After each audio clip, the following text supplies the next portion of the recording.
जय श्री कृष्ण दोस्तों। ये कहानी जुड़ी है भक्त कुंभन दास से। उन्होंने पहली बार कहा भगवान को लड्डू गोपाल। ब्रजभूमि में बहुत समय पहले से श्री कृष्ण के परम भक्त रहते थे कुंभन दास जी। उनका एक पुत्र था रघुनंदन। कुंभन दास जी के पास एक बांसुरी बजाते हुए श्री कृष्ण जी का एक विग्रह था। वे हर समय प्रभु भक्ति में लीन रहते थे और पूरे नियम से श्री कृष्ण की सेवा करते थे। वे उन्हें छोड़कर कहीं नहीं जाते थे जिससे उनकी सेवा में कोई विघ्न ना हो।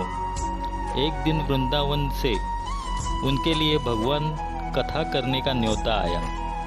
पहले तो उन्होंने मना कर दिया, परंतु लोगों ने जोर देने पर वे जाने के लिए तैयार हो गए कि भगवान की सेवा की तैयारी करके वे कथा करके रोज वापस लौट आया करेंगे और भगवान का सेवा नियम भी नहीं छूटेगा। अपने पुत्र को उन्होंने समझाया कि मैंने भोग बना लिया है, तुम ठाकुर जी को समय पर भोग लगा देना, और वे चले गए। रघुनंदन ने भोजन की थाली ठाकुर जी के सामने रखी और सरल मन से आग्रह किया कि ठाकुर जी आओ और भोग लगाओ। उसके बाल मन में यह छवि थी कि वे आकर अपने हाथों से भोजन करेंगे जैसे हम खाते हैं। उसने बार बार आग्रह किया लेकिन भोजन तो वैसे ही रखा था। अब वो उदास हो गया और रोते हुए पुकारा कि ठाकुर जी आओ और भोग लगाओ। ठाकुर जी ने बालक का रूप धारण किया और भोजन करने बैठ गए और रघुनंदन भी प्रसन्न हो गया। रात को कुंभन दास जी ने घर लौटकर पूछा कि भोग लगाया था बेटा? तो रघुनंदन ने कहा उन्होंने प्रसाद मांगा तो पुत्र ने कहा कि ठाकुर जी ने सारा भोजन खा लिया। उन्होंने सोचा बच्चे को भूख लगी होगी तो उसने खुद ही खा लिया होगा।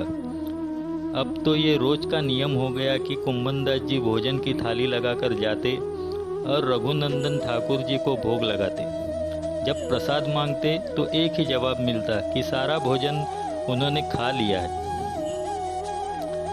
कुंभन दास जी को अब लगने लगा कि पुत्र झूठ बोलने लगा है, लेकिन क्यों झूठ बोल रहा है। उन्होंने उस दिन लड्डू बनाकर थाली में सजा दिए और छुपकर देखने लगे कि बच्चा क्या करता है। रघुनंदन ने रोज की तरह ठाकुर जी को पुकारा और ठाकुर जी बालक रूप में प्रकट होकर लड्डू खाने लगे। यह देखकर कुंभन दास जी दौड़ते हुए आए और प्रभु के चरणों में गिरकर विनती करने लगे। उस समय ठाकुर जी के एक हाथ में लड्डू और दूसरे हाथ का लड्डू मुख में जाने के ही था कि वे जड़ हो गए। उसके बाद से उनकी इसी रूप में पूजा की जाती है और तभी से वे लड्डू गोपाल कहलाए जाने लगे। राधे राधे दोस्तों।